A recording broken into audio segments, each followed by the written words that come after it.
But yeah, guys. Oh, sorry. What Now are we are live. I apologize, Chris. We're just going. There's no intro now. We're just doing this. Chris, you can hear me. We're live. Episode 81. It's an absolute mess of a show. I'm trying not to swear. I apologize. My computer just died. It literally died 1 minute before this thing broadcast. Craziness. Absolute craziness.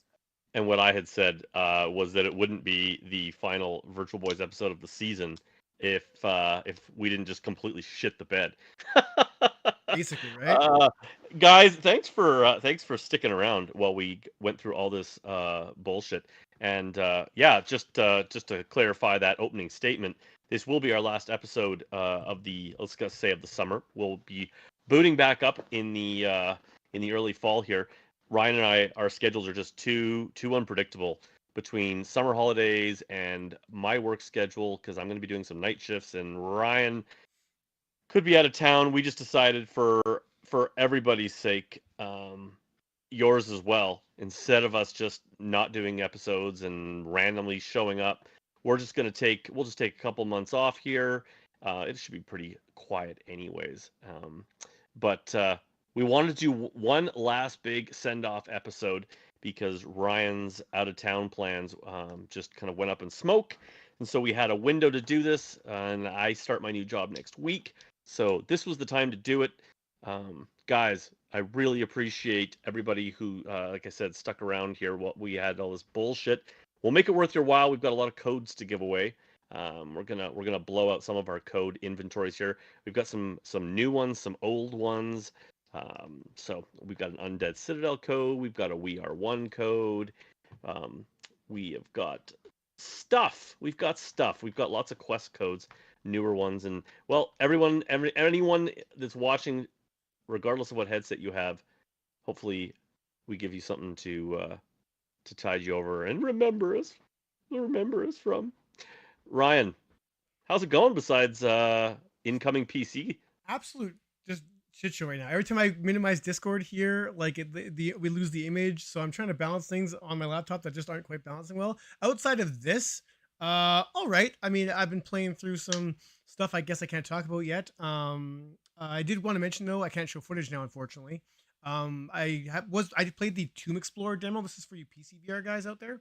The demo's been on for a while, and I finally got a chance to sit down and play it. Very Indiana Jones, go in the temple and bypass traps and climbing and puzzles and all that jazz. It's a pretty fun little demo. That's free, obviously, on Steam right now, but they are looking for a Kickstarter support. So I guess the message here is basically go play the demo. And if you guys want to have, help support the developer into making this thing, they're definitely shooting for something a little more along the lines of AAA. Like some of the visuals are actually pretty impressive. Some like I was telling Chris, like kind of hyper real in regards to like the kind of like the cliffsides you saw in Kayak Mirage VR. Very reminiscent of that. So they're definitely going for like a quality level, and they're just looking for more funding. Like they're looking for $10,000. They've raised like 3,000 or something like that. Just said try out the demo for yourself. See if you want to support these guys. If you don't, that's fine. If you do, that's great. But yeah, I was impressed by the demo. It's relatively short, but Tomb Explorer VR, it's on Steam. Play that.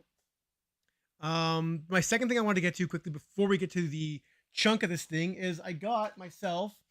I had my Quest, my speakers, my built-in speakers for my Quest. Like one of them actually, Chris pointed out, is a little bit blown. Doesn't sound awful, but now that I noticed it. So I picked up a pair of the Bobo A2 ear like muff headphone things here. I know, words, right? Dude, my head just scrambled now, right? Earphone muff head See, things. here, I got this here. It's the Bobo VR. They make sound. It's the Bobo VR Audio Solutions A2. There you go, headphones. So I had to actually unfortunately take off my M2 headset to get these things on. And they work all right. They actually the sound actually out of them is impressive as all heck. I'm actually really impressed at just how quality they are.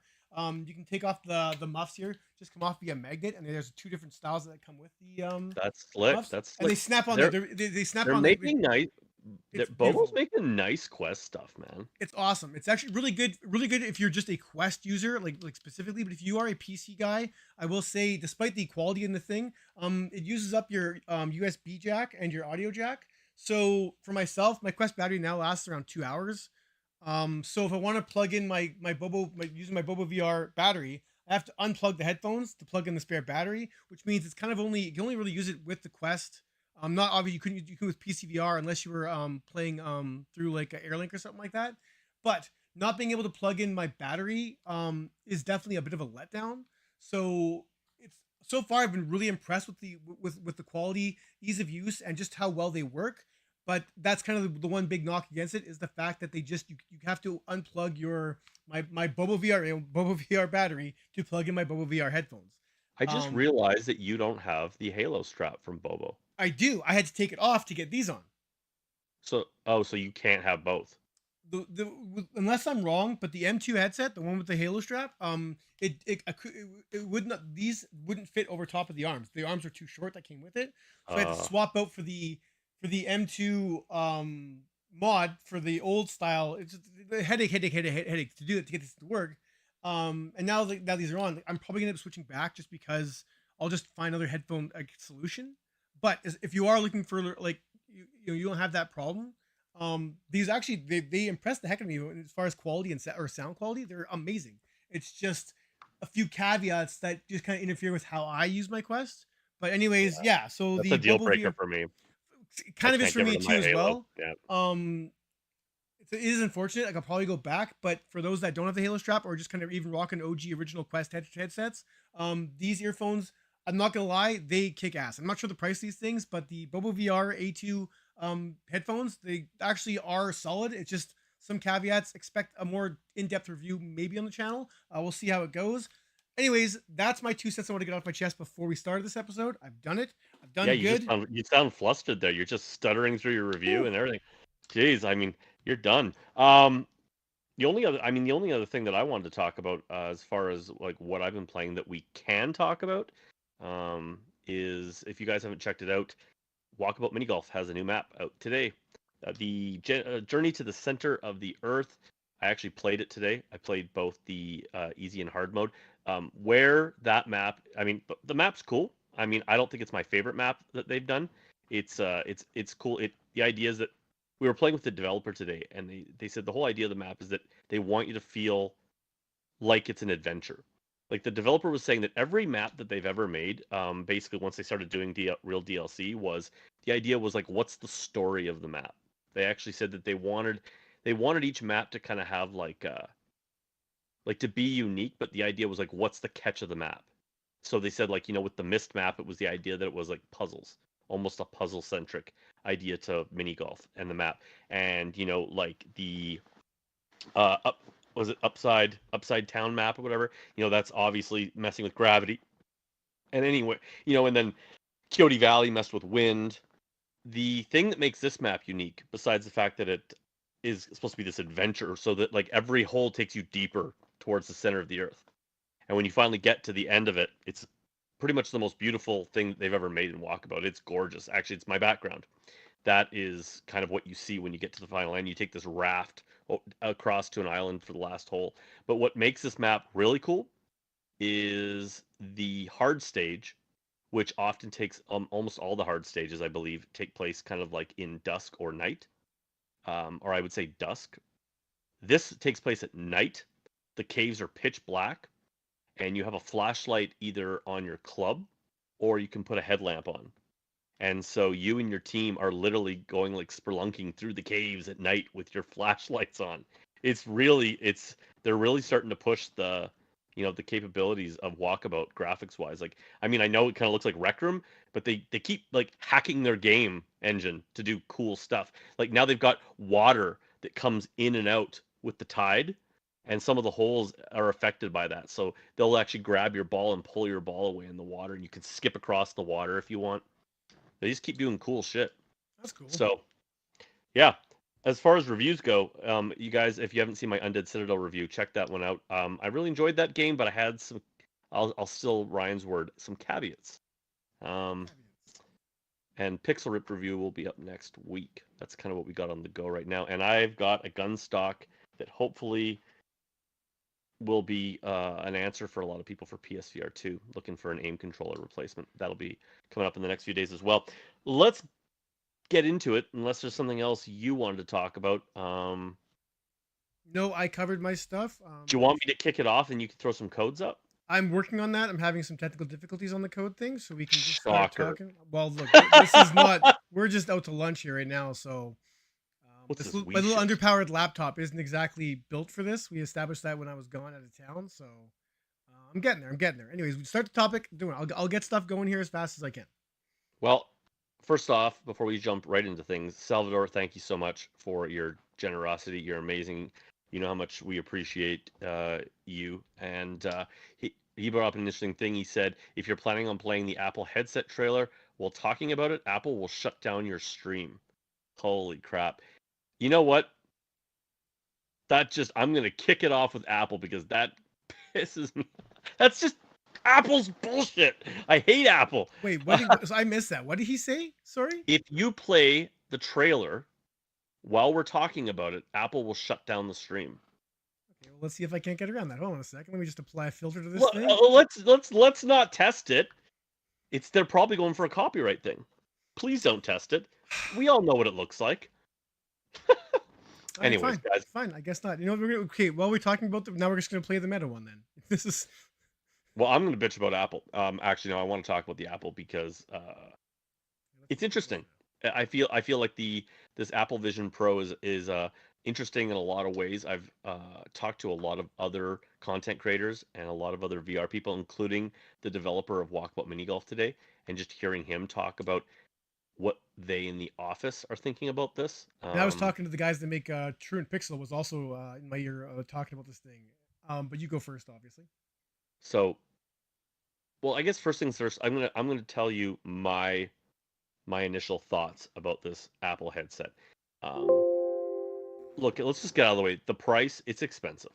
I mean, for us guys in Canada, it's like a $5,000 headset. Yeah. And Starting that's price. starting price. Starting. And so I'm gonna guess like what the separation of price is gonna be when they say starting at is gonna be obviously probably hard drive space. And uh, yeah, I mean, who knows what the hard drive is gonna be? I mean, if they follow Quest's model, then you're probably gonna want to get a bigger one. You know, like if 256 or something, is like the starting gigabyte storage. I mean, that's just a shot in the dark. I have no idea. But the fact that it's the starting point, I mean, Apple was very clear right from the beginning that that they said that this headset is not for the mass market.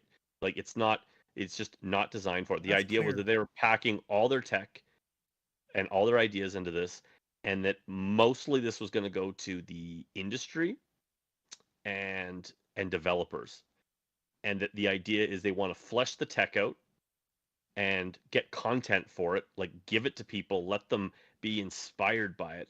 And I mean, it's right in the name. They call it the Vision Pro. They just skip Vision. So I would imagine in the next few years, when they've been very open about the fact that there will be a more commercial friendly version, it'll be the Apple Vision, period, not the Pro. And I think that, so whatever. But just on my reaction on what Apple's bringing to the table right now, I would say that, and I've watched their whole showcase that they did with it. I was really surprised. I don't know how you felt, Ryan, but I was very surprised to find out that it was like not a VR headset, like at all. Like not No. really. Look, they went out of their way during that thing to not say AR, not mention like they didn't use any of the regular They verbiage didn't. we used to describe this, right? And And I've been watching a lot of guys on Twitter, big VR enthusiasts that cover things outside of gaming, and you guys know that Ryan and I are definitely, it's from the everything we look at VR is usually from the gamer perspective because that's kind of our jam. People who are more into all things XR, that's one thing they pointed out, that Apple seems to want to get away from any of the confusion around XR, VR, AR, MR, all these R's, and just, I mean, it's typical Apple, right? We'll do our own thing. We'll make our own name. yeah, It's like, but then, so I posted a survey on my Twitter. I said, do you think this makes it simpler for XR, or does it make it more confusing? Hey, Rogue. Hey, Jenna. Hey, Jenna was in my walkabout game today. Nice to see you. And so that was what I was concerned about. I'm like, I don't know if Apple's muddying the waters or making it simpler. I mean, it's Apple, so there's a lot of people that aren't like won't even pay attention until they see that Apple's doing something. I mean, that is one of the things, and so I just don't know. I don't know, Ryan. Like, I mean, Dude, if honestly, it's more confusing. I'll dive right into this here. It's a confusing headset. It's a cool headset. It's a cool piece of tech. I'm not going to say this isn't a cool piece of tech, but I don't know where it belongs. And you can say all you want. Well, this isn't planned for the masses. This isn't planned for this and that. That's fine. But what this thing can do, I don't know who it's for. It answers.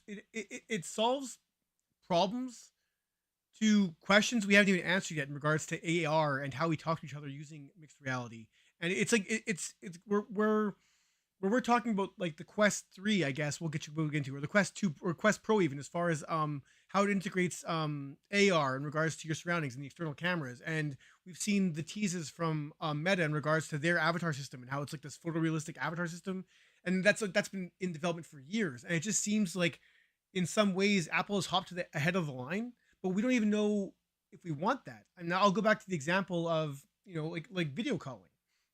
Video calling, I'm not saying it's not a big deal, people don't do it, but I remember watching movies from like the 80s and 90s, like the future of like, communication, and everyone talked on giant view screens. You saw the full body or yeah, avatar.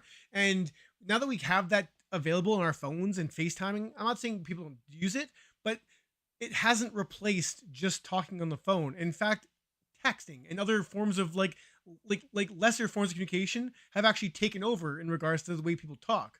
So the idea of having this full-blown avatar in this whatever room, it's cool, it's awesome. I just don't know if that's just like if it's cool for 5 minutes, or if I'm gonna have like full-blown half an hour conversations with my buddy in the room, because like if but I'm on it's the not. phone. But you just you're talking about who is it aimed at? I don't think that is aimed at you and your buddy. Like, again, Yeah, so now doing there business are different solutions. there are different parts of this headset that I think lend themselves to different parts But of the you can say market. it's not me, my buddy. But that trailer that we no longer can show was very clearly you can talk to your friends in your room and they're right there beside you, and it's You're your right. friend. You're right. But I don't. Which is silly to me because that as soon as I saw that, I'm like business, like virtual meeting spaces, especially for companies that are global and they don't. I mean, like a $3,500 headset is absolutely nothing for them if they are flying their associates all the all around to have like in person in face meetings. And so this, I want to jump more into that avatar thing because I don't think that's something I just want to like. I don't want to just like fly past that because Oh no. that was one of the things that was cool. Oh, it's But very cool. you said something that I thought was really interesting. I don't know if you've ever heard this famous quote. Now, I have a business background. You guys probably know that if you follow the channel. And one of the quotes that really jumped out at me was something Steve Jobs said when a long time ago. And what he had said was he thought user groups, not user groups, what's the word I'm looking for? Like test groups. I'm having English problems. Um, Focus groups. There we go. He said that focus groups were a waste of time. He didn't believe in focus groups because he said people don't know what they want, and he had said that it was Apple's job to tell them what they wanted, to show them what they wanted, to basically beat them and to the punch and show them what the next thing they had to have was. And that was definitely a Steve Jobs thing. Apple's lost a bit of that. I think a lot of that. I think that would be a fairly common idea, but or a fairly commonly shared belief in people that Apple's not what it used to be. But I thought that was really interesting that you made that comment. You said they solve problems to questions we don't even have yet. That's kind of cool. Like It it could that's be very cool. old. That's very old school Apple. Now, like okay, the thing that jumped out at me as very cool, like very cool when as the show kind of was starting off, was the fact that this thing's loaded with cameras on the front, depth cameras. Like it has multiple cameras on the outside and multiple cameras on the inside for tracking eyes, and we'll get to that in a second. But what I thought was really cool was when they showed like the dad, I think, was wearing it and he was watching his kids play or open presents or something. And the idea was that it was pastor, so he was in the moment watching it, but he was recording it, and he wasn't just recording it as video; he was recording it as 3D like VR video. So he was capturing the scene in 3D, so that you could potentially say put the headset on grandma in the nursing home or something, and she could be in the moment, or years down the road, you want to like revisit and see your young kids opening Christmas presents. How mind blowing would that be to be able to go back into the moment? Like we're getting into holodeck type shit, and For sure. that was I was like, oh, that's like what Google Glass was showing years ago, but like fully realized. Yeah, when I was talking to you about this, I mentioned like we're getting closer and closer to Strange Days, which I'm not sure who out there has seen it, but it was the idea of basically putting on these this headset, but then reliving memories. And obviously, you don't have the emotions attached to that, but now that you can like visually relive that in 3D, it's amazing. And the same idea in that conversation came out to me, and I'll change the rate to it now, is the fact that this is going to revolutionize the adult porn industry as far as VR goes. And I'm not even joking about that. Like nothing. Like I know enough to know that like recording VR like adult films in VR is a pain in the ass, and it's a nightmare to do. And even though technology's gotten better, it's still a nightmare. What this headset's promising, I guarantee you, man. Like the VR like OnlyFans thing, whatever, like it's gonna explode. Like that's like it's going to. Like this Yeah. technology like solves so many problems in regards to recording things in VR. Like I have a VR camera that's a pain in the butt to use just to like take pictures. Oh, you This do. thing just do it like nothing. That's like that is a huge takeaway from this headset. Yeah. Well, I mean, what I had said to you was when I saw that, I was like, hey, you know what Apple just did was they just recreated, they just revolutionized the home video camera that we'd kind of gotten away from, like with everyone having their phones and stuff. But when mom and dad would have that thing out there and recording all those family moments, this thing allows you to do that. And in some ways, it also allows you to stay in the moment. Like we go to concerts and you see people up there and they're not even watching the show, they're busy trying to record the concert. Um, I mean, it's bulky and it's big still, and it's like, so it's kind of the first iteration of this, but just that to me was like makes for some mind blowing my je ne sais quoi. So you're saying my income is about to rise? I didn't know, Jenna. I didn't know. Um, yeah, I mean, it's going to change the porn industry forever. I mean, let's just think about it. I mean, like now, I mean, you could just like porn stars, especially ones that are like have famous names to them, right? They're going to be able to, have it on their bed, and they'll be on your bed. But funny enough, my wife actually brought something up yesterday when we were talking with a friend about the technology. Actually, it was her brother. That makes this a really weird conversation. But what she was talking about and we were talking about was the idea that, like, how long is it going to take? It's going to be like that until you start seeing video filters showing up, and someone is like having sexy time with their significant other, and that could be Tom Cruise they're being intimate with, or whatever. Like they could have Muppet sex. I don't know. Like your significant other's it's Gonzo or Beaker just. You go to weird places real quick. Yeah, my wife. She's like, oh, the chicky bork bork bork. But I'm just like, where that could go is insane. And that's one feature. That's one feature. Um, What about all the games, Chris? What about all the games for the Vision Pro 2? yeah. See, but that's, yeah. You're getting me moving forward here. That was like the biggest takeaway for me in this. I would say overall, this whole thing that surprised me was that this like wasn't a VR headset. I think I think we all thought that they would have a lot of AR stuff, because that was kind of like that they'd been talking about that. But like it's an AR headset. Like it's a pass-through screen. It can fill, I think it can fill the whole screen up, and so I think it can do VR, but like that's not its purpose. Like No. the only gaming they showed was that you could play 2D games that were on the Apple like arcade store. Like And we Whoopsie. got confirmation today that Rec Room will be available for the And game Rec Room. in And VR. I was talking to the Rec Room people today. There was a couple of them in the walkabout, and they were like, "That was news to us." Oh, Like they really? were like, I don't think it was necessarily supposed to be coming out yet. Because I said to them straight up, I'm like, so yeah, what about that PSVR 2 Rec Room? Like that's bullshit. And it's like, yeah, it wasn't us. That wasn't us. Um, so I don't know. That was, I mean, again, for us being gamers, I was like, wow, this is not a gaming headset. They didn't talk No. about it. They didn't talk really about, I mean, obviously they didn't talk about connecting to PC. That's the other thing. Like, this is a Apple product. And, like it's, correct me if I'm wrong, but I don't I know will. if Steam is on Mac, or I don't think it is. And if it is, it's limited. I don't think it is. And you guys in chat can definitely clarify that for me. So this idea of this even using this as a headset that would be tethered to a PC, I mean, they pushed really hard. This is Apple ecosystem. Like I've heard people say, like this is an iPhone, this is an Apple TV, and an iPad and a Mac, basically kind of a solution in one thing. And they focused really heavy on the media side, which they said it would be.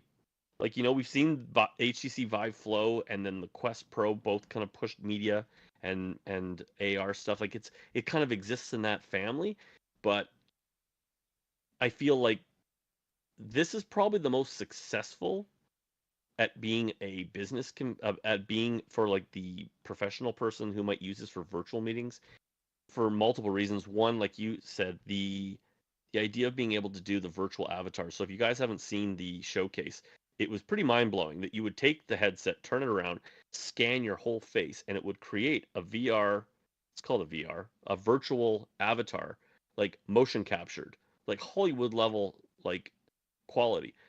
And that would be like what you'd use to interact and talk to people with. Now, that's either going to be amazing or creepy as fuck, because it could be really odd if it's close but not there. Yeah, Um, yeah. No, and it's. yeah, I don't know. I mean, I'm talking a lot here. Like, Yeah, I'm gonna let these what did? codes here sit for a bit. Yeah, so guys, just I mean, the codes. Some of these codes are old, so this is one of the reasons why we really want to blow some of these codes out. Most of them should work, but we do know that some of the Quest ones expire. So um, we'll keep them flowing. Um, I guess you're kind of dealing with codes. It's So cool. No, I mean, like, all this, like, nothing in this headset like isn't cool. Like this kind of thing, it's like on paper, everything here. Like if someone gave me the headset, I'd be all over that.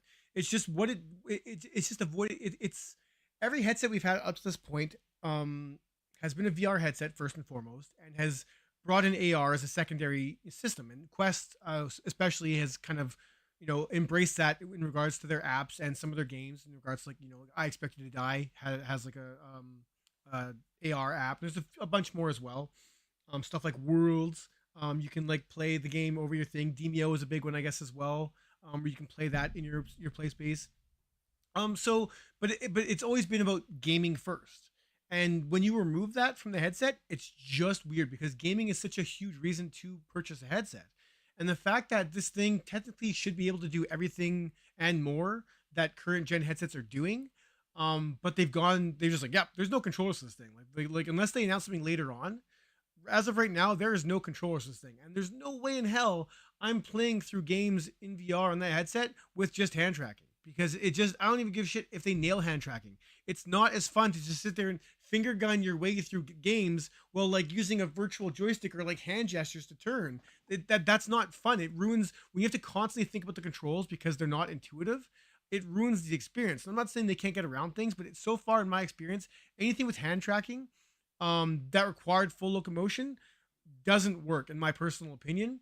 So what are we left with? Now we're left with these weird like virtual VR. If they make these VR games that are strapped to hands, or I guess maybe if they want to like let you use your Xbox controller or something like that.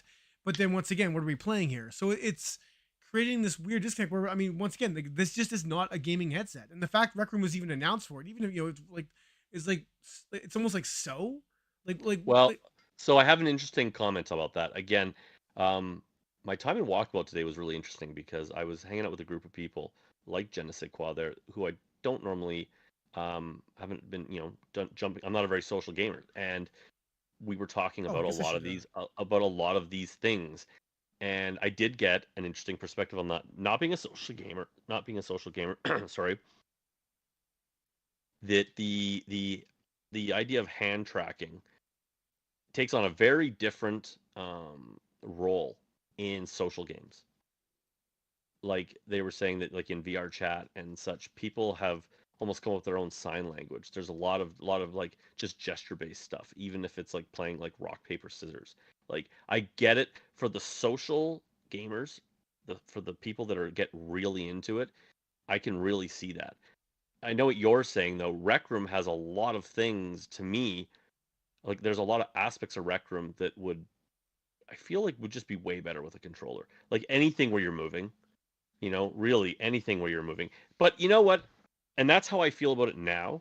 But I will say that one of the things that, that I think that we want from Apple to getting into the VR scene or the XR scene or whatever is to, revolutionize things. And, if Apple can come up with something where they're using, like because it has eye tracking in it, and I want to get into that because it's next level what they're doing there. Um, if they're using something with a gaze control to somehow, move you forward, or they're doing, like very, very light gestures that you're doing. It doesn't work, man. It doesn't work for I traditional know gaming. It just does. It won't. It and won't I, work. and well, you know what? I agree with you like 90%, but there's that 10% of me that's like, we're basing that off of anything we've experienced and any ideas that anyone's come up with. So, I mean, you always hope, okay, I'm going to jump into the eye tracking with Apple because here's where I'm going with this. Apple did not get into this in their showcase. But if you go on Twitter, there were quite a few people who were like, "Oh, I can finally talk about this now." And they were people who worked on this Apple headset for like 3+ years. And I was reading a lot of these people talking about, the things that you're not necessarily cluing into based on things that they just kind of barely touched on in the showcase. So this thing has eye tracking, but it's not just like the PSVR 2 or the like the HTC's eye tracking or the Pro's eye tracking rather, as well, where it's pretty much just like your eyes look this way and that way, and we'll track that to either implement gameplay things, or menu choices or dynamic foveated rendering to, reserve the horsepower for higher resolution for just where you're looking, like the PSVR 2 has been doing with games. It goes way beyond that. It has way more advanced and many more eye tracking cameras all around your eyes inside the headset there, and it's tracking pupil response, Hmm.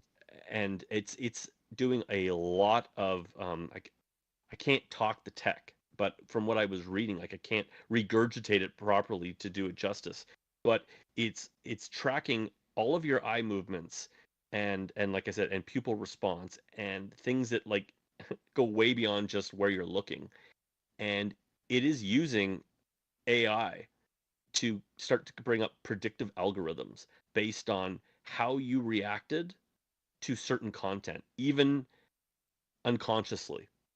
So what he said is it's basically a very, very early stage mind reader in that it is actually knowing basically what stimulus they've given you. Now this starts to get into privacy things and stuff, so They that's a already rat. said your privacy's secure. They're good. Yeah, I know. Yeah, yeah. Okay. The fappening was a thing. Okay, Apple, shut your mouth. But I'm just saying, like listening and reading these developers talk about the capabilities of this headset based on that aspect of what they're able to take in from tracking your eyes.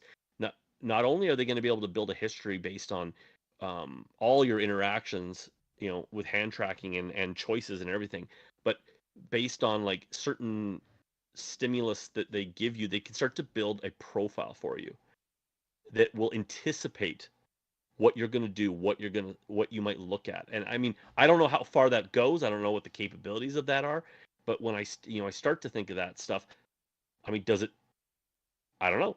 does it know when it wants you to walk forward if they give you certain visual aids? I doubt it.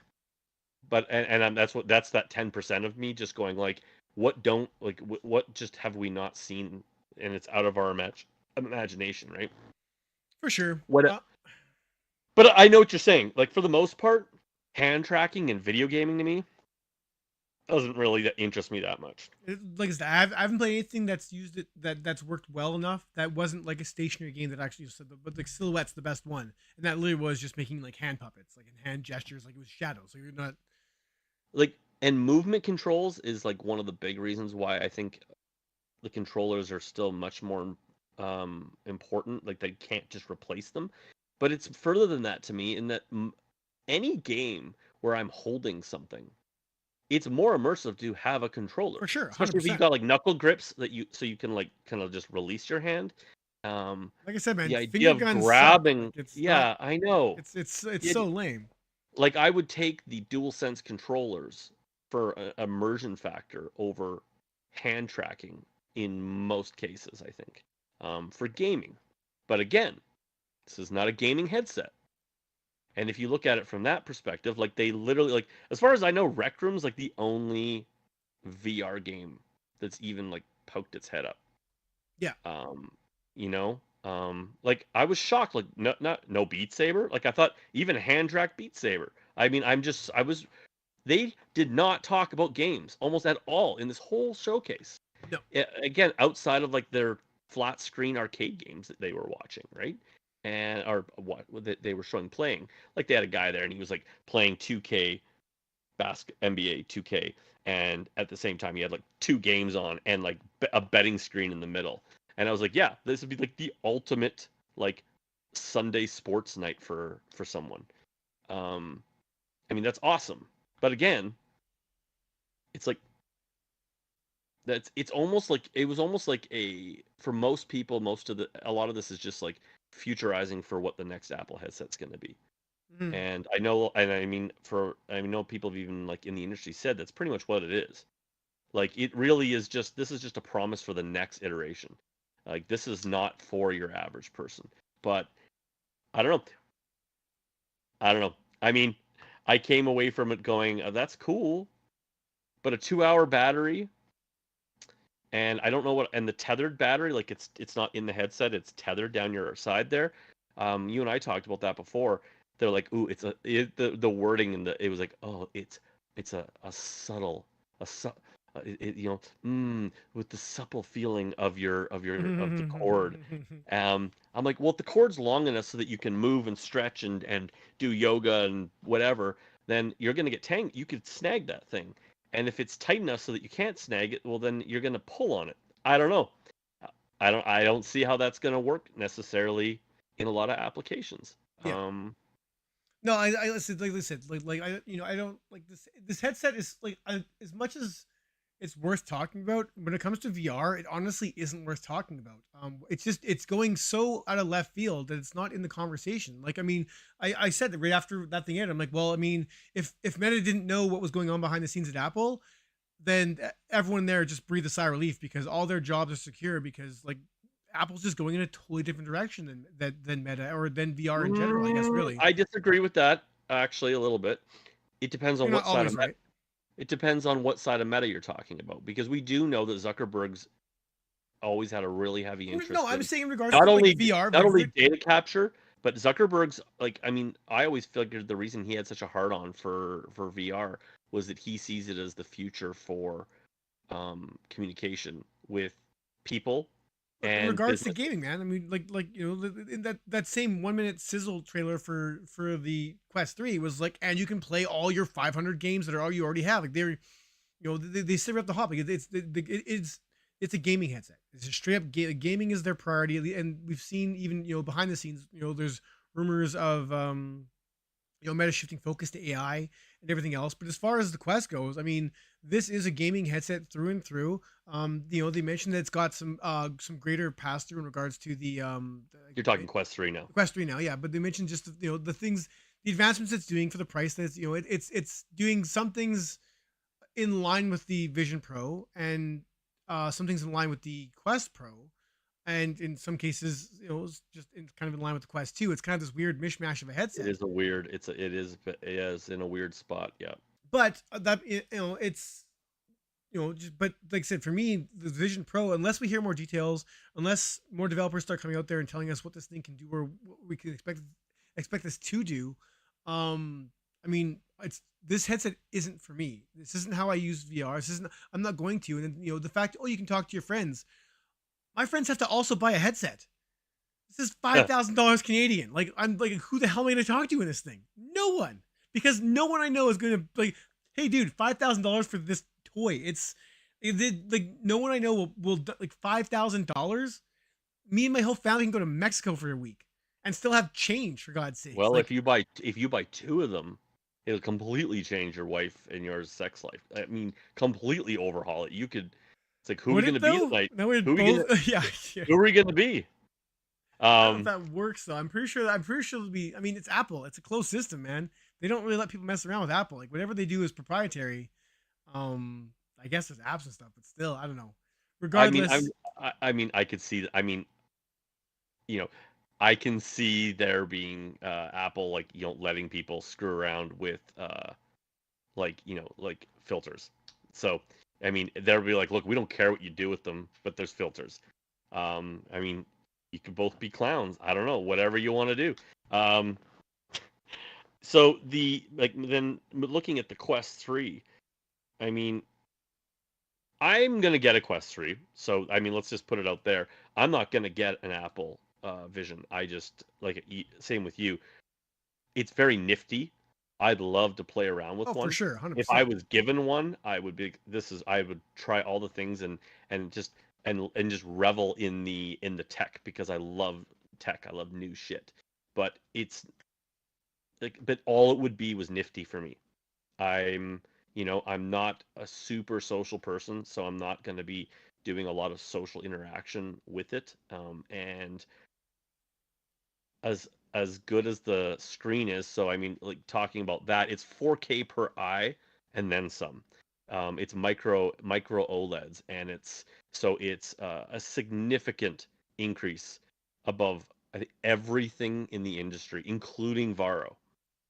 It is like it is a this is some next level hmm uh, lenses or picture quality, and it's using pancake lenses. But so that's something that shouldn't be understated because again, some of the things that Apple's doing, you're saying it doesn't interest you as a gamer and stuff. It interests me in the fact that I'm interested in what Apple's bringing to the table that's now going to become industry standard. Like they've raised the bar, and you can't put the Jack in the Box back in the box. You know what I mean?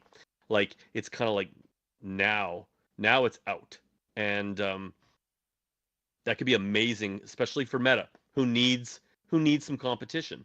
I mean, it's got Sony now, and that's good, but I don't know if they care because again, they still look at themselves as a mobile headset, Dude, and so this there's is no competition here. Like, so they price themselves out of the game. Like this is it just well, they price themselves out of the game, but they've still put some tech in the market now that even dude, if the they don't same feel. reason why no one talks about Vario outside of podcasts and elitists is the same reason that no one's going to talk about this thing. Like it's too elite. It's But just it's too. Apple. I know, but it's Apple. I mean, I know. I agree with you, but it's Apple, and I that don't is buy this, dude. I mean, dude, did you see the live reaction at that Apple I know. thing when the But whole crowd was like, "Ooh," when the do you know price how was many do revealed? you know how many Apple diehards are going to go for this? Like, I saw Dude, one this guy is mention, I don't know, man. This is expensive. Like this is no, but this is but it expensive. may but it depends if it speaks to you.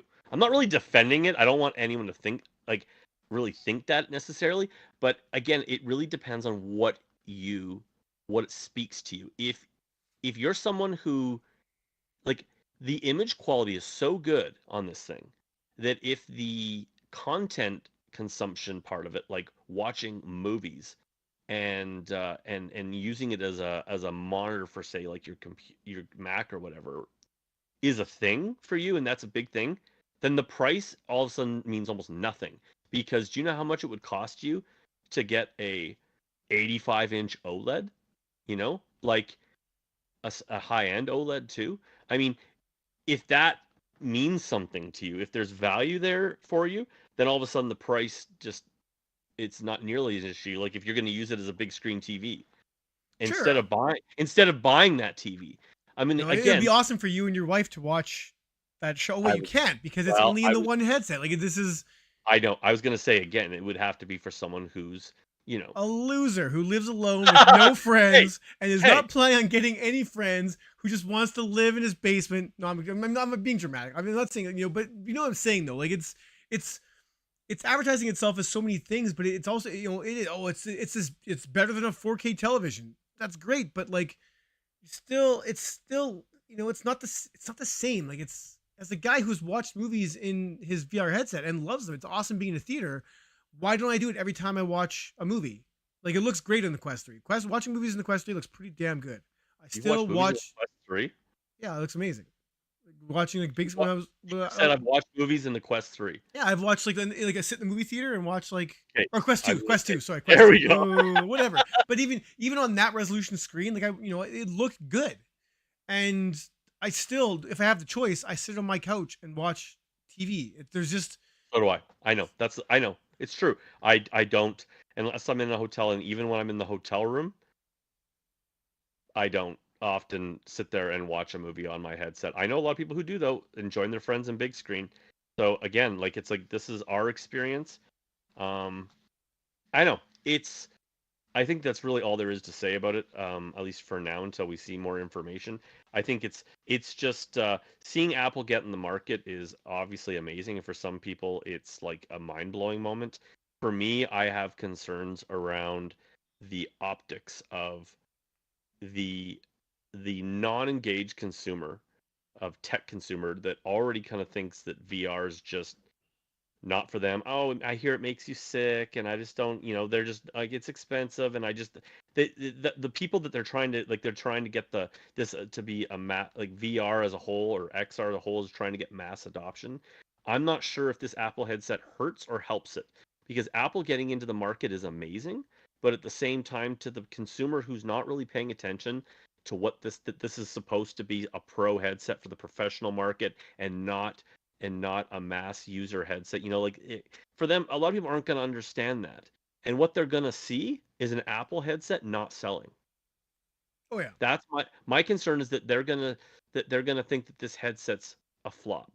And it sounds like Apple's expectations for this headset selling wise are actually fairly low, and that it really is almost like a dev kit going out to the masses. But I'm still concerned that people are going to see these in an Apple store not selling. Mm-hmm. No, I And mean, I'm worried. I think so, but once Worried again, about I think the price is so huge that I don't even think that's a word. I They've know, priced themselves out of even that being I concerned. I'm Like, why is still no one worried. buying this $5,000 headset? But if they're just so not engaged in the market that they don't even really know what VR is really costing, I'm just afraid that that a lot of average people are going to see that if Apple failed in VR, then VR is dead.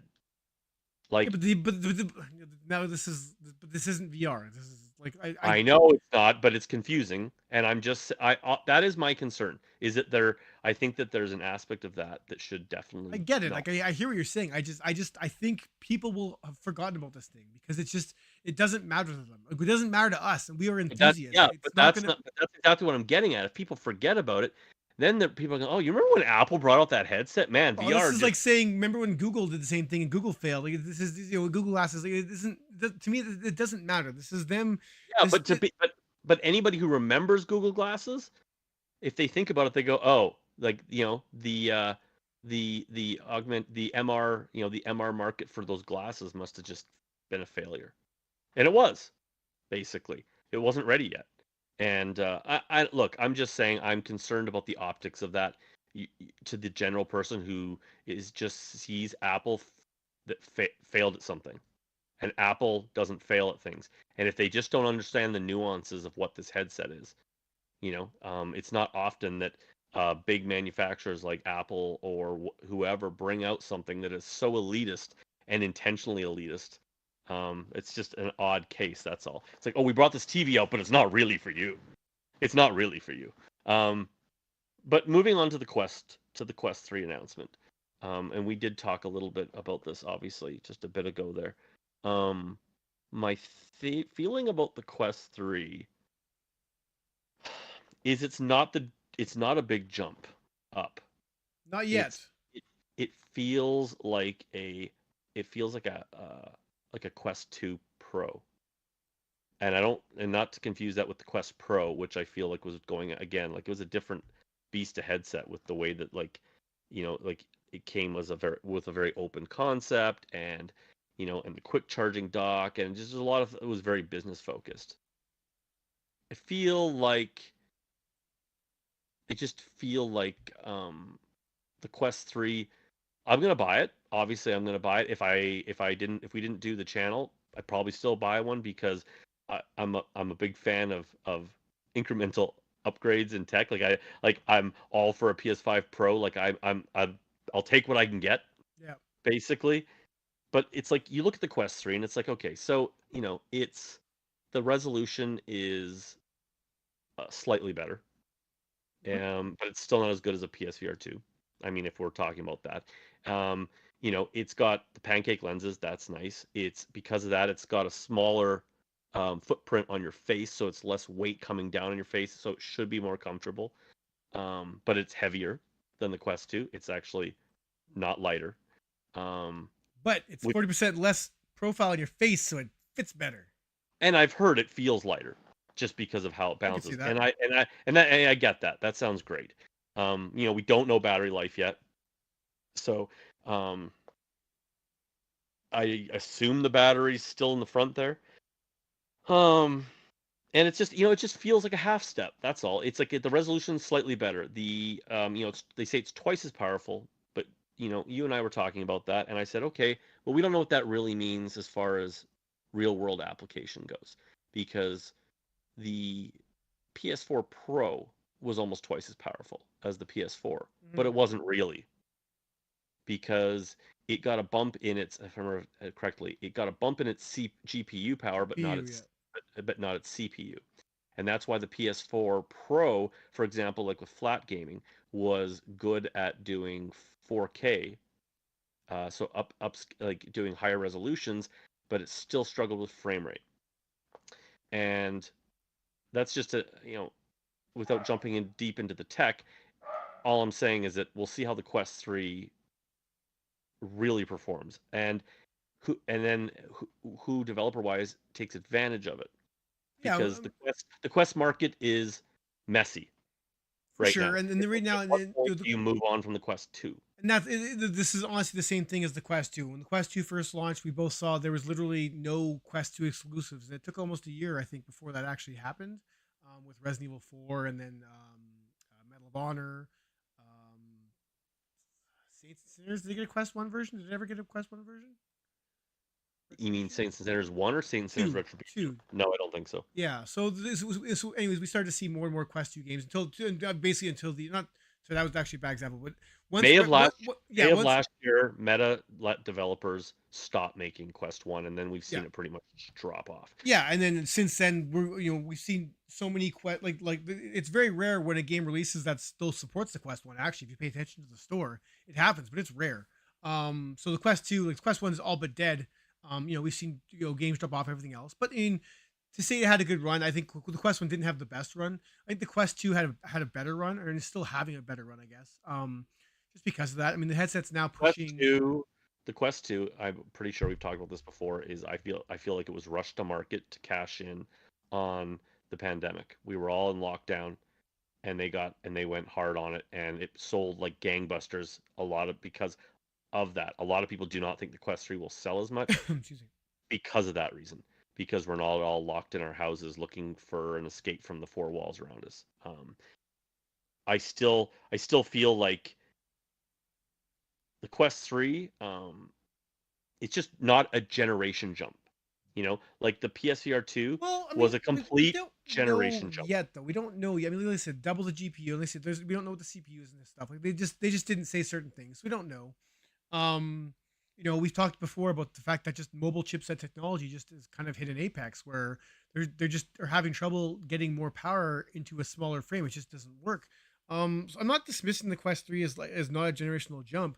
I'm just, the fact that it's not, like if I want, I'm getting a Quest 3. Like first and foremost, I am getting a Quest 3. I'm not going to hold off and wait for like a reason to buy it. The reason to buy it is it's a better headset, and like I said, my Quest 2 speakers blown, the battery life is garbage. Like I could use the upgrade, and it's a better headset.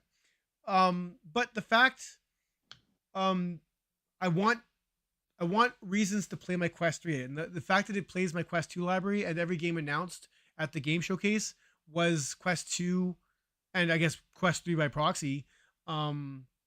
Is awesome. But with a new headset, I want new games. I just do. It sucks. Like I'm sorry that like for the Quest 2 guys out there who want to play Grand Theft Auto San Andreas, and now it's a Quest 3 exclusive. I'm just making that up. I don't know anything about that. It sucks, but technology has to move on, and we're on, I guess, assuming the first Quest 3 exclusive game isn't until next year. Like if they follow the same pattern as what they did with Quest 2, that still gives the Quest 2 almost a 4-year life, which for me as a standalone headset, that sounds pretty decent, especially when you factor in the fact that it plays the entire backlog. An issue that PSVR 2, an issue that PSVR 2 has is the fact that it doesn't. So, the fact your whole library transfers over to that thing without issue, it's a big deal, especially if developers can then optimize their games further to use the headset. So, if we're getting Quest 3 versions of a game that looks great in Quest 2, but Red Matter, I guess, is a game that looks even better on the Pro. I mean, no one knows that because no one has the Pro, but if it looks even better on a Quest 3, and you start seeing these Quest 3 add-ons, like we're seeing, I guess, in a way with PSVR 2 and their upgrade system for some of the older games, then sure, that's a good enough reason. But I still want to see more. Like this is, me and you've complained both about our love-hate relationship with the Quest in regards that we love what it can do, but we hate what it can't. And with mobile gaming, Red Matter 2 is always the example I go to right now. But we're seeing examples where like these games are close enough to standard in regard, or expectation rather, where it's like, this is a beautiful looking game. I feel like I'm in this world. I'm not battling with cartoonish graphics or whatever else could potentially break immersion. If the Quest 3 can get us even closer to that, that's amazing, because I mean, standalone is the future. I believe that, but how far away that is, where it actually applies, where I'm not bitching because I can't play Half-Life Alyx on my Quest 3. I'm not sure where we're at yet, but I mean, standalone is very clearly the future. I mean, it's the biggest selling headset. The market's just shown a propensity just to buy into this standalone. The all-in-one headset just appeals to people as opposed to buying a PS5 or buying a PC. I'm not saying there isn't the market for that. Obviously, the PSVR 2 is selling relatively well. I'm almost done. But, like standalone is, or I should say maybe it's not the future, but is a very, very, very important part of VR's future. And if Quest 3 can just get us closer and closer to those bigger, better games on the headset, then that's great. I just need to see that from the headset. Yeah, I mean, I've said before, I think the Quest 3 could very likely get San Andreas as a launch title. I know nothing, like you said. I'm not hinting at things, people. I just think it would make a lot of sense. They've gone very silent on it. I doubt it's been abandoned. I really do. And it would make a lot of sense that they need a killer app to sell this headset.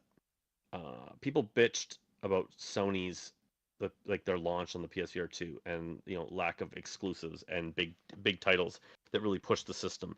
The Quest 2 launched with nothing. Yeah. Like there was not a single game that was like, yeah, you want to see my new Quest 2? Nothing. And that's what I'm worried was going to happen with the Quest 3, right? Like until we saw something like, what was the first Quest 2 title that was exclusive? It was Resident probably Evil 4. Climb. Wasn't the Climb 2 first? It was close. Whatever. Regardless, it was both of those titles. No, because the Climb was available for Quest 1. It was Resident Evil 4 for sure. Because No, the Climb, our issue with the Climb was that it didn't come on PC. It didn't go to the Climb didn't go to Quest 1. The Climb I'm pretty 2... sure. Anyways, regardless, I think it makes a lot of sense that Meta they need their Half-Life Alyx. They, like that, the Index launched with Half-Life Alyx, and that was the reason to buy an Index. Supports Quest and Quest 2.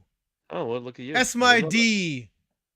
It's Resident Evil 4. I know for sure it's Resident Evil 4. Okay. So, I mean, but, there's an example. And I just feel like, what's your marquee title for the Quest 3? It would be weird to me if they just launched another headset and it was just like another headset. Here's better resolution, slightly better tracking, and eventually you'll be able to see some better games. I agree.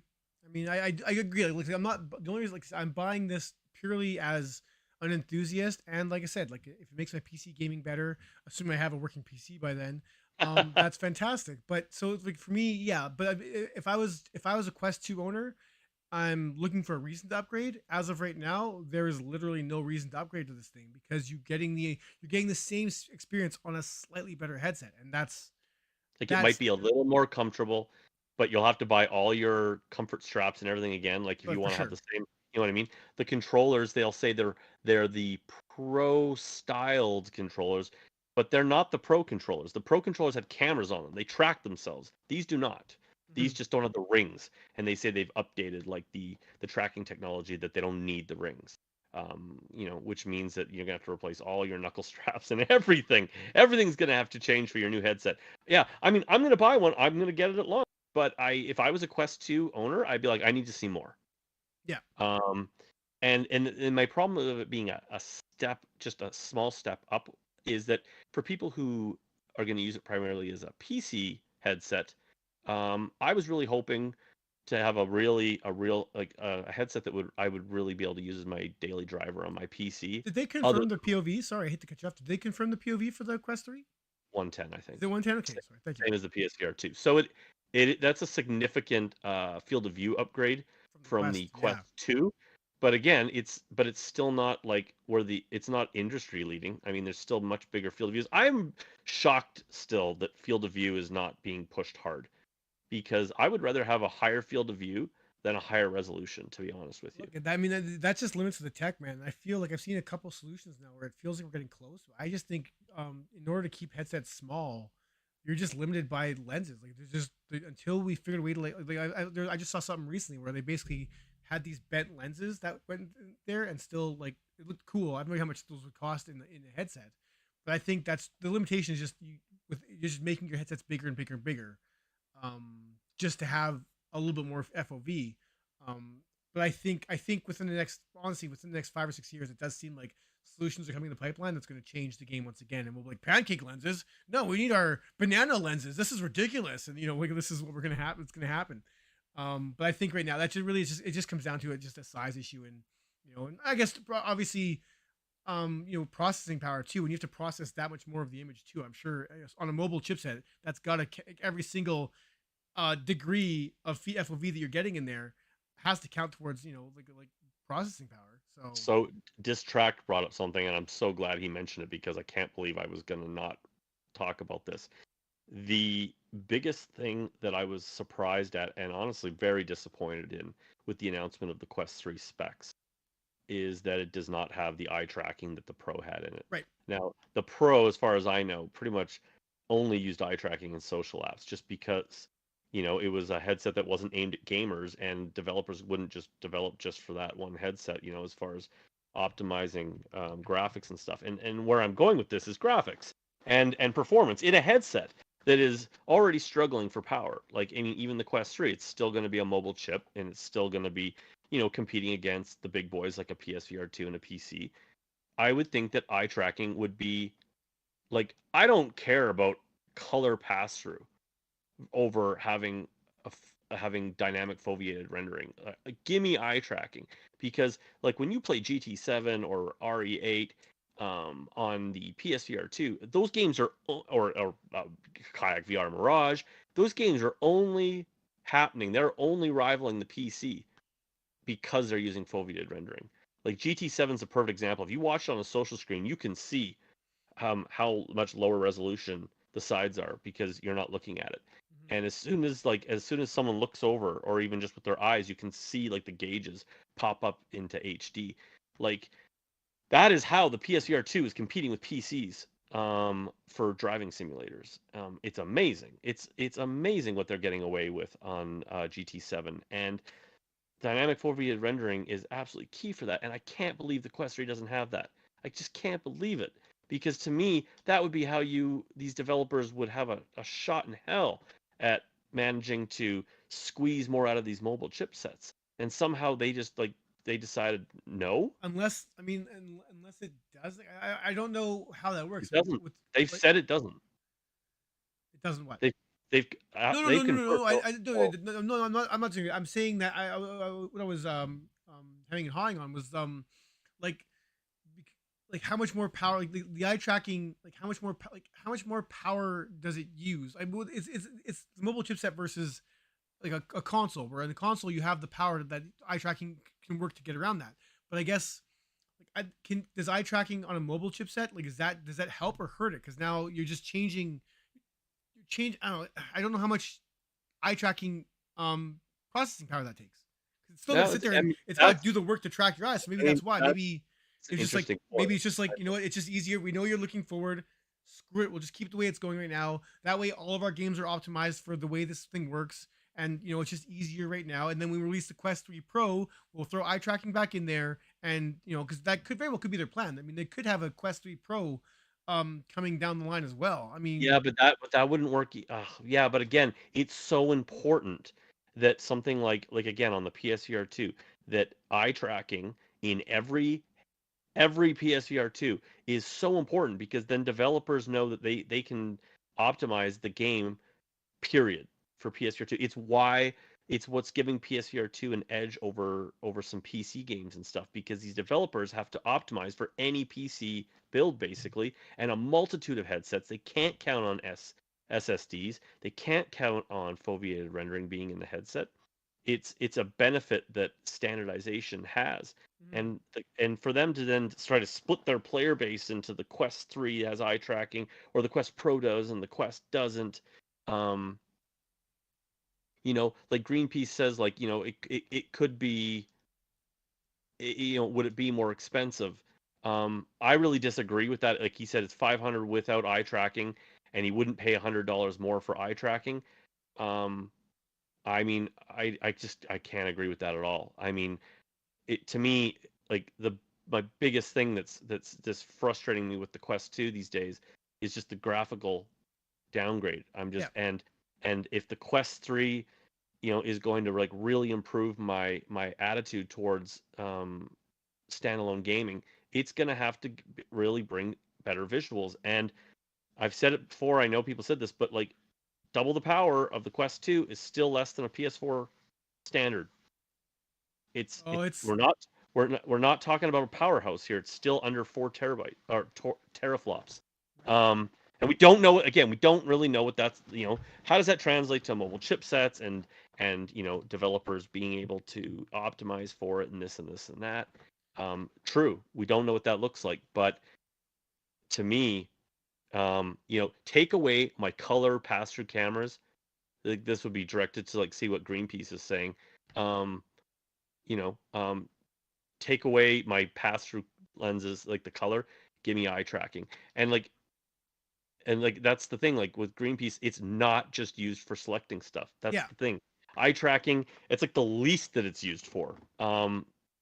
It is directly using graphics. Like literally the only HD thing is what you're looking at, and you can't trick it. You no longer will you see those blurry graphics on the side or the tops when your Quest 2 where they're using fixed foveated rendering and just hoping you don't look to the sides. That would be gone. It would track it for you. It's being used in games now. Not just for selection of things, but it's being used to like actually for targeting and movement and you know what was the game that I mean in horror games, when you blink and characters For move at sure. you. And there was something else recently that's coming out. What the heck was it? Oh, um Synapse on the PSVR 2 is using eye tracking. That's cool. Um for what the heck are they using it for? For the when you with the whip where you electronically grab and grapple and throw people, it's using gaze tracking to throw people around like that. Um so it's But Greenpeace is not wrong. Like if they don't use it, because not every developer is using it on the PSVR 2, then it doesn't matter. Yeah. And so I mean, I'm gonna hope that Meta did their homework. Maybe they talked to a lot of developers, and a lot of developers were like, "Yeah." Like, and you brought up a good point, Ryan. Like we don't know. It could be CPU heavy, and this mobile chipset is just doesn't have that split architecture of a CPU and a GPU. Mhm. you know, No, we don't know. and so maybe it's the demandingness to track eyes and then use it.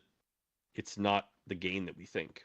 So I don't know. It's I just thought that was really shocking. I thought that if any tech from the Pro came down, it would have gone to the Quest 3. It would have been eye tracking. So, For but sure. And they're doubling down on that mixed reality, and it has a depth camera now too, so that it it doesn't feel as wonky when you're doing full pass through. it also raises the question, a valid question, which we kind of talked about before, not privately, is the fact that where does the Quest Pro where does the Quest Pro lie in this mess now? Because now the Quest Pro is still offering features that the Quest 3 doesn't. I'm not sure in regards to power and everything else where it lands, but we saw the Pro get a $500 price drop a few months ago, and that only lasted a week. Then it went back up to the regular price. But with the Quest 3 in the market, I'm pretty sure the Quest Pro has a permanent price drop now. I'm almost 100% positive on that. I'm not just positive, Kyle. Quest 2, no, Quest Pro. Let's see where we're at here. $100 US. So it's double the cost of a Quest 3 then. Yep, I mean it's messy. It's messy. I mean, I was telling you, I spent a lot of time on the Quest forums and stuff, and there are quite a few people in there. There's a lot of interesting attitudes are all over the place. A lot of people are really excited. They're like day one buy because they're just all in for new tech and the next step up. And there's a lot of people that were like, just I need to wait and see because right now it's not too exciting for me because they heard that it was like heavier and they're just like, wow, this isn't the upgrade I thought. And then yes, see that, sorry, just fam ACC was talking about just what we were saying that until we see what they say 2 times the power, let's see what that really turns into, especially as it relates to gaming, and what that really is spec wise, right? And he also said it also means that it's going to be a bigger power consumption, right? And Yeah, and we don't know so about battery life in this. That's come into question as well because I mean, the Quest 3 was already knocked for having a lesser battery life than the Quest 1. and the Quest Pro had Yeah, 2 hours. right. And Which apparently is now the industry norm if you follow the Apple yeah, vision Apple. as well. But you know what? But you know what? Apple was smart. They didn't really get into it. But anybody who's really invested in the Vision Pro, they'll just get a couple of batteries, and it's already separate. I think you can just tether it to like a power a outlet, power source. Yeah. So I mean, but if you still want to stay wireless, I'm just saying, like, it's literally built right into the headset now to be able to switch batteries out. So it has that advantage, even if you do have to carry the battery separately. And I'm sure some other companies are going to come up with headset solutions where the battery stays on the headset and it's not on your waist. mhm. But I mean, that'll be just immediately. But where I was going with this before fam ACC jumped in there, was talking about the power. Oh, that's what it was. On the Quest forums, it's messy. People are everywhere. And what was mostly interesting to me is I saw a lot of Quest Pro owners going, I think I'll stick with my Quest Pro because it's until we see performance boosts, like and see what the Quest 3 is really doing graphics wise, until there's exclusives for it, the Quest Pro is still the better headset. Mhm. Like it's got all the tech in it. It's got the facial tracking, the eye tracking. It's everything about it is high end, and it's also the headset that's probably the closest mainstream competitor to the Vision Pro. Well, and somebody did mention too with the eye tracking as well. So we're seeing it, Yep. especially on PlayStation VR, but it's social apps, right? And we're seeing it is a little it's uncanny valley, but it's pretty cool to see whoever you're talking to's eyes move naturally. It's a really it's although it's alarming is not the right word, but it's considering just in VR that we've for the last 7 years we've only ever just seen like just eyes on an avatar or no eyes at all because it's just easier. Now you're seeing these eyes move around like and PokerStars is I guess the most recent example on PlayStation where everyone's just loving it because it has the eye tracking because yeah it's pretty cool. So to remove that feature from the Quest 3, when Facebook as well has been so pro social. social, and I mean the fact that Quest 3, Horizon, as far as I know, is just like dying, just like the most agonizingly painful death on the planet because like no one cares about it. It's awful, and apparently it's all but abandoned, even from like the hardcore users that were designing levels. Um, But to what Greenpeace says, if it turns out that the idea of using dynamic foveated rendering just doesn't make sense or developers aren't excited about it on the Quest 3, and what you're left with is eye tracking for social apps, I'm going to guess that that's still a pretty small percentage of your player base that does that or cares for the price. And for them, it's probably more important to get that price down. I mean, we're kind of talking out of our ass because we don't really know what the yeah, cost of eye tracking is to implement that in a headset. I mean, for all we know, the PSVR 2 having eye tracking is like responsible for like $200 or $300 of the headset. I doubt it. But obviously, Sony thought it was important, and I mean, the proof is in the pudding. It really is. I mean, eye tracking is a game changer on the PSVR 2, and I know like there's developers that are like already saying like we'll add in like for example Switchback, they're adding in dynamic foveated rendering because they need to get the resolution up on Switchback because it was not great looking, and that's how they're doing it, is they're going with dynamic foveated rendering. So I mean it is what it is. I guess like we're starting to come up to the I guess kind of the end of our episode here. close. um don't forget to give that Undead Citadel code away, hey? I was just gonna remind people that at the end of the Citadel code is gonna come. So if you For use PC with guys are there, PCs. Yes. I'll change the label. Um, Don't worry. so many codes. Got so many codes running. Just So start you, giving them away. dude, I've been giving it nonstop, like nonstop the whole episode. I've been giving away codes, so you shut your We got mouth. we got. Oh, you can't give away those yet. Um, can we can we give away Horror Bar yet? Oh yeah,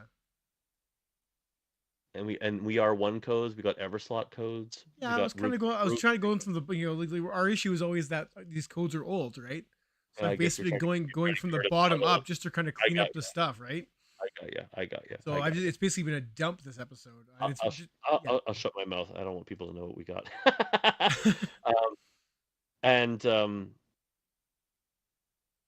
before I get on to what I was going to say here, though, thanks for watching, guys. Really appreciate you guys tuning in here.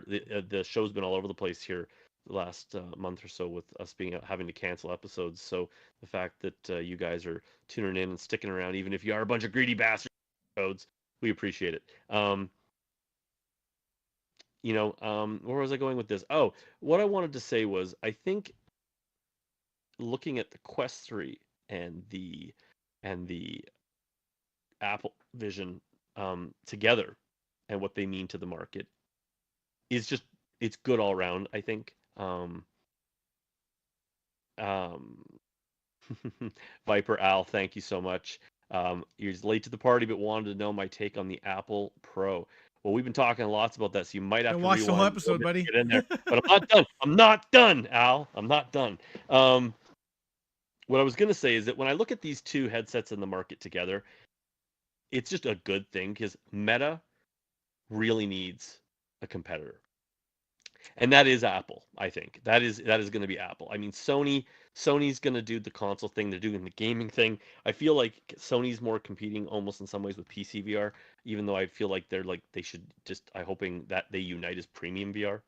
And and I, and when it comes to gaming, Apple's not even part of the conversation yet. So I don't mean it in that regard, but it's just as far as like getting into the masses subconscious that XR. And if you guys don't know what XR is VR and mixed reality and AR, augmented reality. It's all of it. It's all under one umbrella. I XR hate is the that one term. thing. But So do I. But I'm using it. But now I'm going to use it more with the Apple headset because I just feel like I have to, because it's not a VR headset, and at least it's not just a VR headset. I don't really know how that works, but I feel like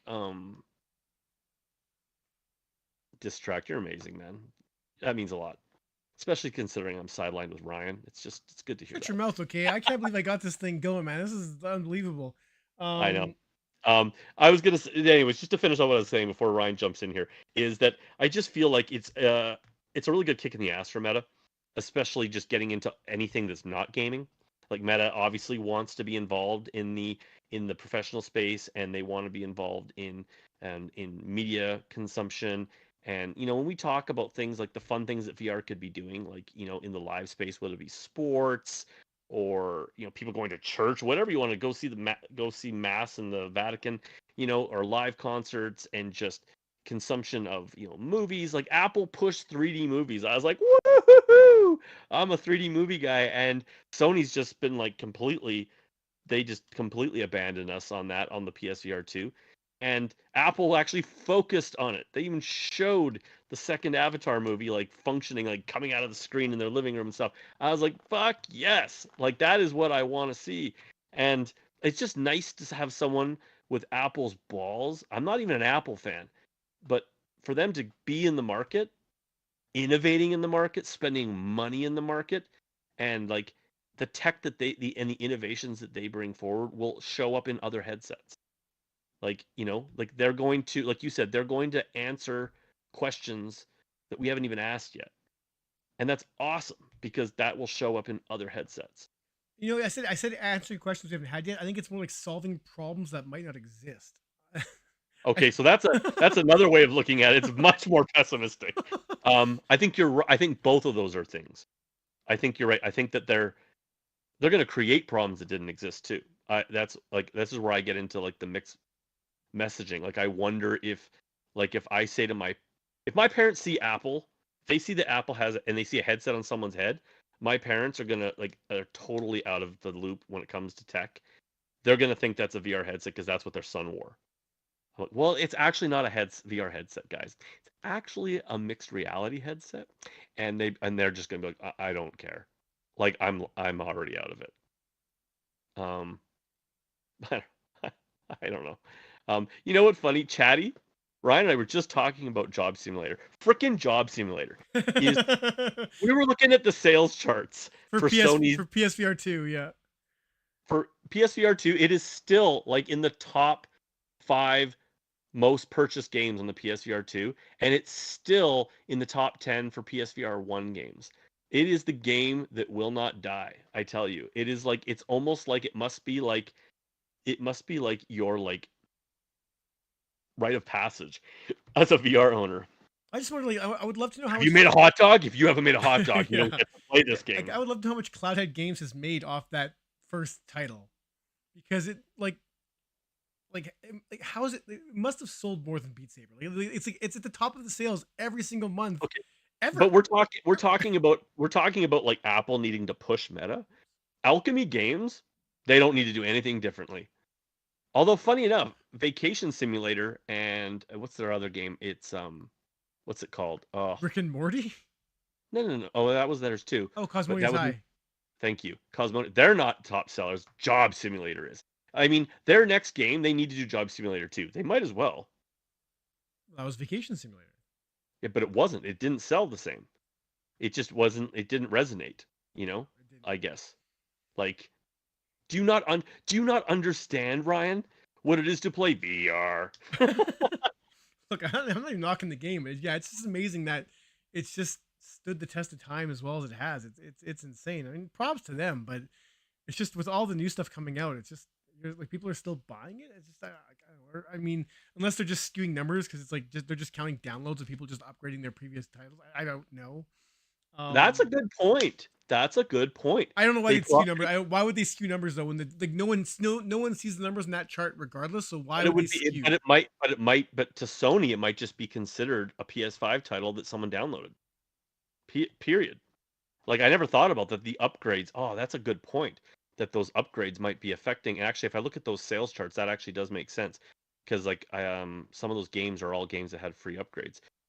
Brandon McLean asked, what do we think of Bulletstorm? I'm hyped for Bulletstorm. Let me tell you. I never played it actually. So Ryan doesn't play video games. That came out during a time when I did play flat games. I just skipped that one just because I think I was probably playing something else at the time and just didn't have time for it. I know that's Bulletstorm. We looked it up. Bulletstorm came out on the 360 and the PS3, or at least 360. Yeah, so I was totally like I was playing probably Skyrim or something at that time. I was like Bulletstorm. I actually played Bulletstorm for the first time about 2 years ago.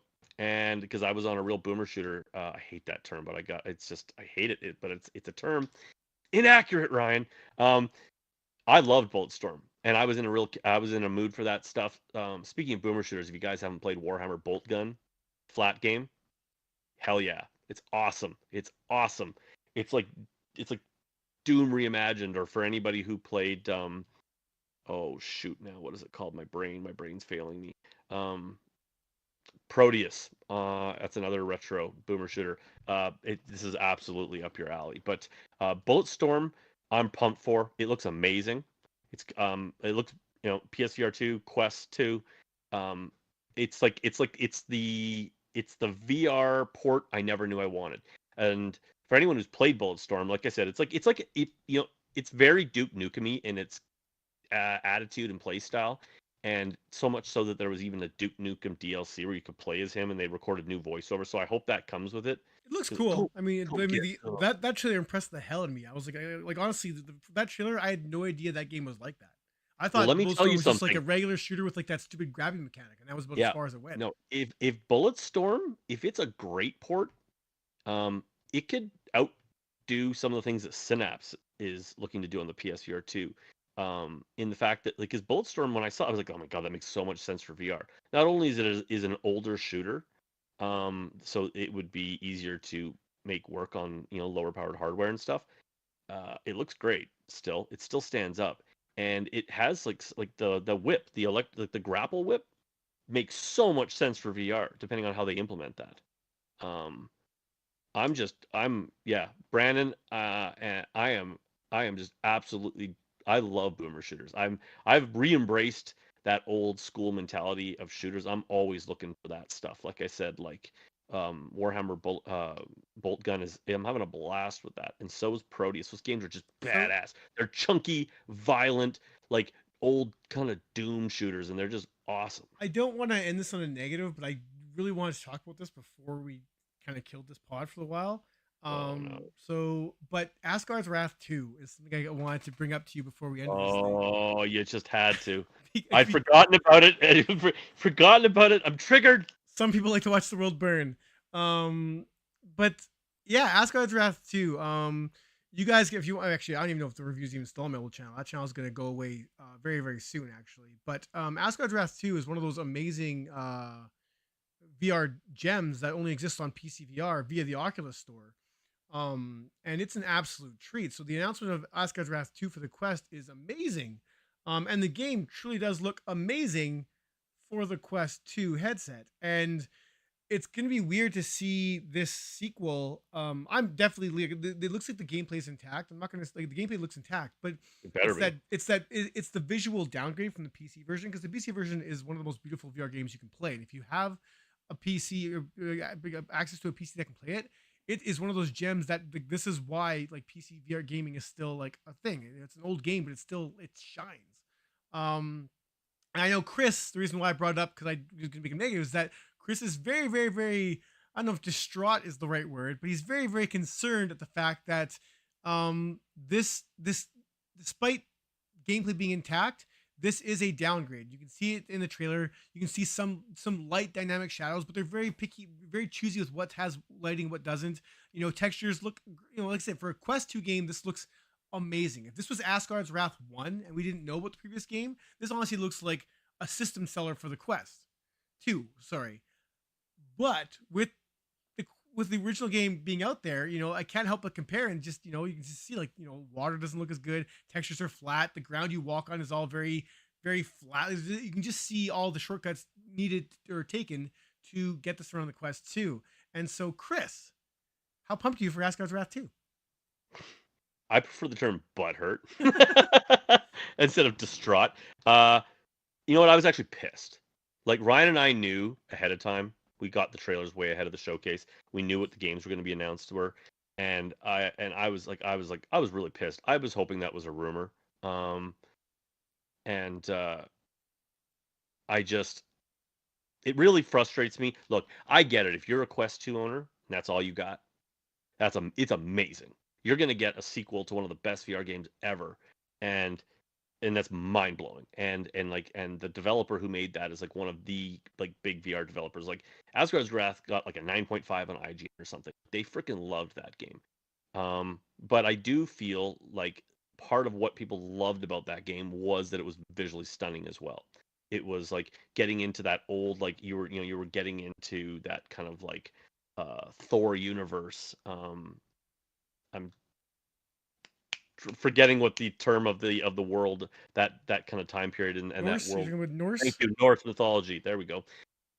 Part of that was the like the amazing immersion of it. Like I'll just tell you guys, like my first time jumping into Asgard's Wrath on PC, and I haven't actually played a lot of the game because the way it is, but I remember you like start on like the Rainbow Road, like you're kind of in the I can't talk the not up on the terminology, but like the Bifrost area where he like where like Thor would like came and he like they put the sword in and they transport it out. You start there, and then you like it. The big gold dome opens up, and all you see is this massive rainbow road leading into Asgard.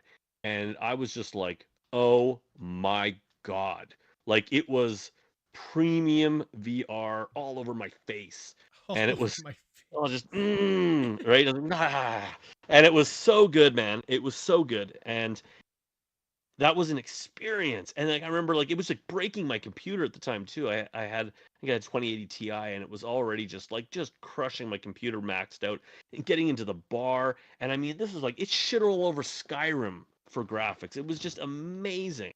Look good. It was Damn good. and so for that to like now we get the sequel finally and they're just like only Quest 2. Big visual downgrade. It's going to be we've seen it. It looks great for a Quest 2 game. It looks great. But I mean, it just it's just kind of like abandoned premium VR. That's how I feel like I don't feel like this is like the death of VR, the death of PC VR gaming. But what I think it is it is the final nail in the coffin that Meta gives a shit about PC gaming. They don't care about PC gaming anymore. Like I think Lone Echo 2 was it. That was the last premium PC Mhm. VR game that I think we're going to see from Meta for the foreseeable future. They're all in on mobile. If you pre-order now, though, you do get a code for the original Asgard's one for PC, which I find Yeah. it's a Yeah, very but pre-order now and you get to see what the best version looked like. I I mean it's going to be I'm also concerned that there's going to be gameplay concessions because it's not all about graphics.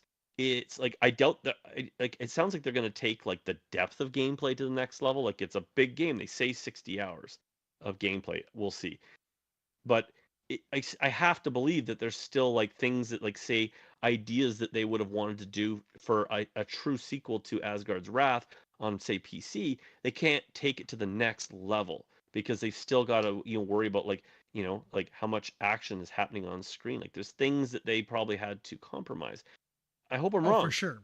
No, I I mean, hope I'm wrong. dude, I hope it's just visual, but I just like I mean I feel like oh, I wish it was at least a Quest 3 exclusive if it was going to go that route. Um, but that's not like it's Meta is going for the dollar bills. Like I feel like they're going for they've got the headset numbers in the Quest 2 and that's where they're going. And they don't care about giving a premium showcase title on PC because they don't want to make their money bag um, version look bad. It's the same with the Climb 2. We've talked about this many times. There was PC footage in the trailer. It said PC footage. And it's still to this day, it's PC footage. And they never released a PC version of the Climb 2. And in many ways, the Climb 2 didn't look as good as the Climb 1 on PC. Like, it's just unfortunate that we're in this weird place where we have to take a step backwards.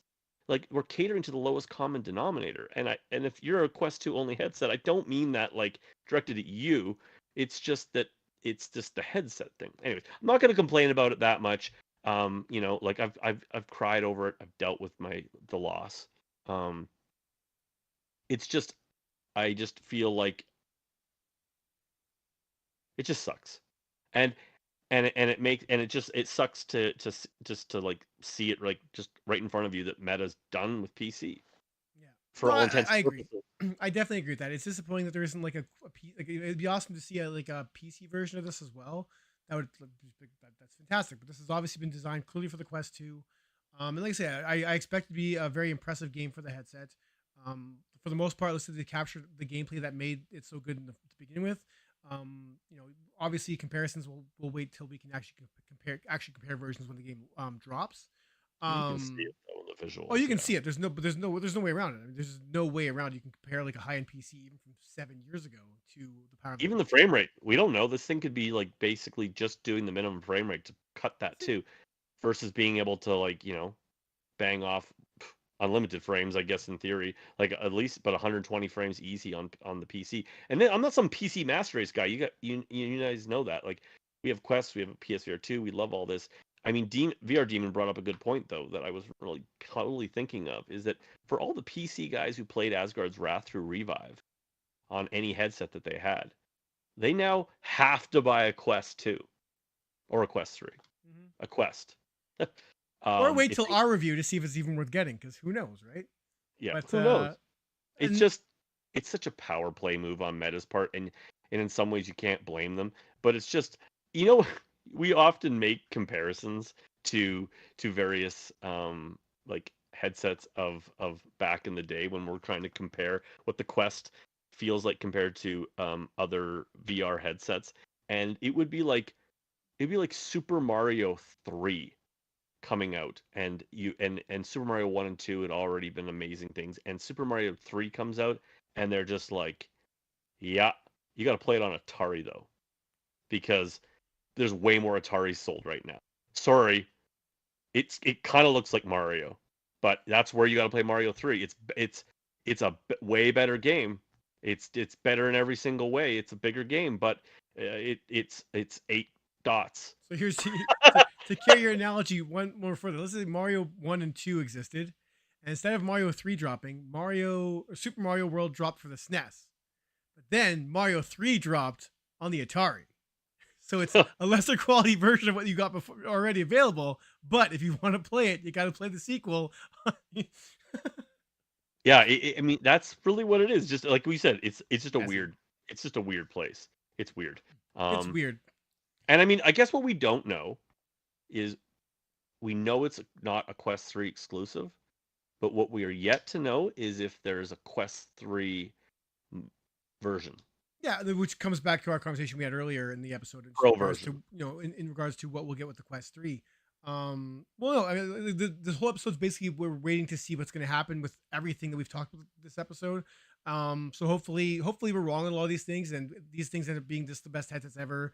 I doubt it, but you never know. Chris, you had mentioned premium VR when you were talking about Asgard's Wrath 1.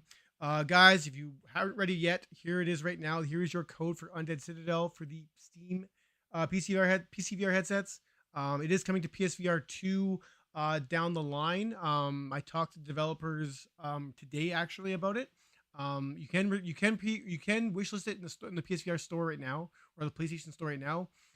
But without them confirming any dates, it'll still be a few months away before we get the PSVR 2 version. So you guys are waiting for that. And just because we're wrapping this thing up here, Chris, do you have anything else to say before we do shut this I will. down? Well, I will say about Undead Citadel. This is something that I only kind of touched on at the end of my review there, and oh, someone said you put the same code up, Ryan. Oh, what? But anyways, Hold on a second here. what I will say Oh, I did. about Undead, Whoopsie. what I will say about Undead Citadel is if you have a PC and you have a PSVR 2 and you're just kind of like, I don't know what to get it on, I would wait. I would wait because I enjoyed the game, and I do encourage you to go watch my review. I'll go into a lot more detail on it. But let's just say, without getting too deep into it, that I believe that Undead Citadel will be a much better game by the time it hits PSVR 2. Not because of PSVR 2, although the DualSense, if they use them, and the head haptics will be awesome with that game because it'll just add a weight and a visceralness that the gameplay struggles to do. But that's my point is that I think that they have said that they're going to be very involved in the game, updating, patching, adding new things, listening to feedback, and it as much as it is fairly complete title, like it is a campaign, it's got a horde mode. Um, it still feels a little early access as far as like the even though some things of the game are really polished, I feel like the combat could be better. It could be heavier and weightier, and it's got a pretty robust physics engine that also causes some jank because just weird things happen. And I just, just like Blade and Sorcery and Hellsplit Arena, to various degrees of success, Swordsman as well. These games have gotten much better over time as they've added things and changed things and kind of adapted to just player feedback. This game needs that a little bit. You're gonna have a good time if you play it right now. Go watch my review. Like I said, I go in real deep detail about what I liked and didn't like, but I think like the fact that PSVR 2 owners aren't going to get it yet is kind of a good thing, actually. As sad as it, like, oh, I want to play it now. Sometimes it's better to wait. Sometimes you get the best version, and I think that's That, going to be one of those games because they're talking about adding multiplayer, like I think co-op, and this game has really good bones. It's got an amazing visual and animation, and it's got some of the best like animations of fighters, like the guys that you fight. Like they have amazing animations. The way that like Ryan, I don't know if you've watched my review yet. You played the game a little bit, yep. but the way that these guys will kind of like they trip and they fall and they weight transfer and the way they can jump down on things. But when you're fighting them too, the animations like it doesn't always like work as far as combat goes, but the animations that they have where they'll actually like dodge you and like if you like stab them in their head, they'll actually move. You're just spoiling And your whole review here is what you're doing. no, I'm not. So much good stuff in that review, guys. So much good stuff. um. So yeah, I mean I guess that's all I'm going to say is that for those PSVR 2 owners, um, it's okay. It's okay to wait. It's okay to wait. Um, guys, if you didn't catch us at the beginning of the show, first of all, you missed a wonderful epic fail on the beginning of the show. It's carried on throughout But this episode, but I managed to keep it together. you did. You've done a good job on your little laptop there. But guys, this is our last episode for the summer. We're going to take a couple of months off here.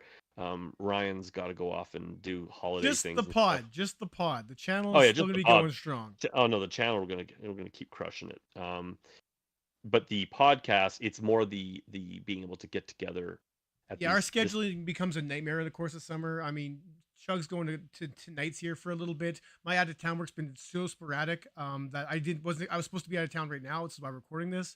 But with vacations and everything else planned, it's just going to be a nightmare to get together and putting out like trying to get an episode out like once every 3 weeks. It just sporadically, and it just doesn't really help the channel or help you guys to kind of find us or even the pod. So it's easier to take a hiatus. That being said, of course, if something happens or there's something worth talking about or something crazy happens and we can get together, of course we will. We'll put videos together or something along those lines to make sure that we are your gaming channel in regards to VR.